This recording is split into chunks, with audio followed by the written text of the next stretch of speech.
it's a logical step. Because Sawyer is so light. Huckleberry Finn is much darker. And then you're right. This takes. By God, you're right. This takes this maybe even more a logarithmic jump into darkness. It does. It does. But I like that. Me too. Thank you. I like that it was really dark because you wanted to really. I mean, he's a horrible person, but you wanted to understand why he was a horrible person. You wanted to understand it. And what's kind of fun about this is that among the Twainians out there that I've heard responses from relative to the book, your suspicion is going to be that the people who are really devoted to Mark Twain, some of them are going to be likely to resent you for playing in their sandbox. But there really that hasn't happened. It probably will, but it hasn't. The response has been real good.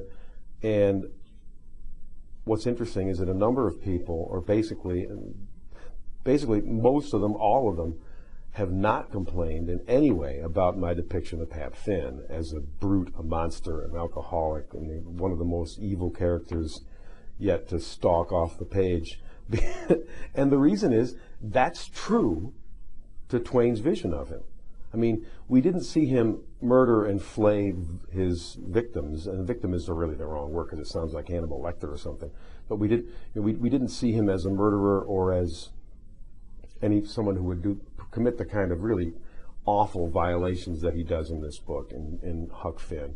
But it's not out of keeping with the character as Twain showed him. So people have really embraced that pretty much. That that's pretty much got him right. What possessed you to make Huck's mom black? There we go. The secret's out. Yeah. I let it out. It comes out early in the book, so it's not. It does. Some people think it comes out late in the book, but that's because they're not paying attention.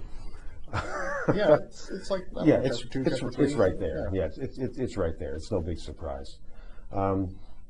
Basically, what was in my mind was I really wanted to follow those two stories. The most obvious story, or the more obvious story, is how did Pap Finn end up dead in this floating house with a bullet in his back, surrounded by two black cloth masks and a baby bottle and women's underclothing and a child's straw hat and so on and so on.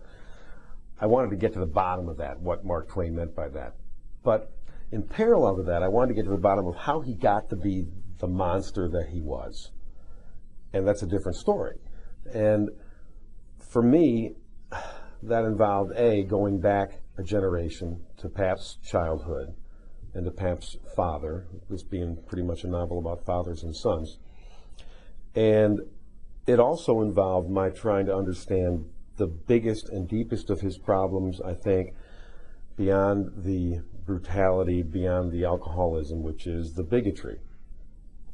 So as I reflected on bigotry, and I reflected on the kinds of things that make people show us their worst sides, it seems to me that at points of extremity in our lives, the things that get us the most riled up, the things that make us the most angry, are things that really, in the pit of our soul, we are uncertain about. We have a little doubt about how strongly we feel about them, or how strongly we're supposed to feel about them. And that's why when I considered Pap Finn's racism and considered how he could have gotten hand-me-down racism from his parents, which is how most of us get it anyway, I thought, what if it's not racism entire in his heart? What if there's something else? What if we give this brutal character someone to love in his own way, and she's black, and he can't help himself? And then his psyche can explode in all kinds of directions.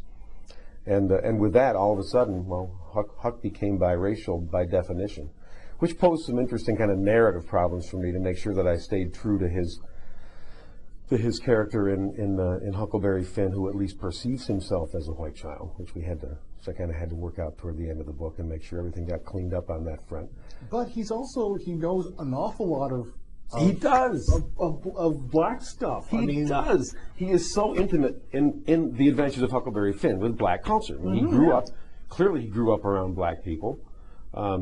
Clearly, a child of his socioeconomic class wouldn't have been in a house with, would have been unlikely to have been in a house with slaves. So he associated with black people in some way. So that seemed to me fair game that there were black people in his family. And also, one of my favorite moments in the book is the birth of Huck, when his mother, who is a child herself and not very mature, gives him his name, which I think could be understood to be the secret to his identity, because a huckleberry is a bluish purple, dusky little berry. And for her to name him Huckleberry is, to me, a key.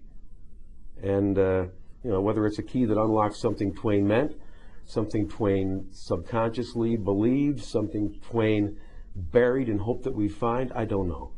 But that name, Huckleberry, is to me a very important clue. The book is Finn. It's the first novel from Jon Clinch, and Finn is published by Random House.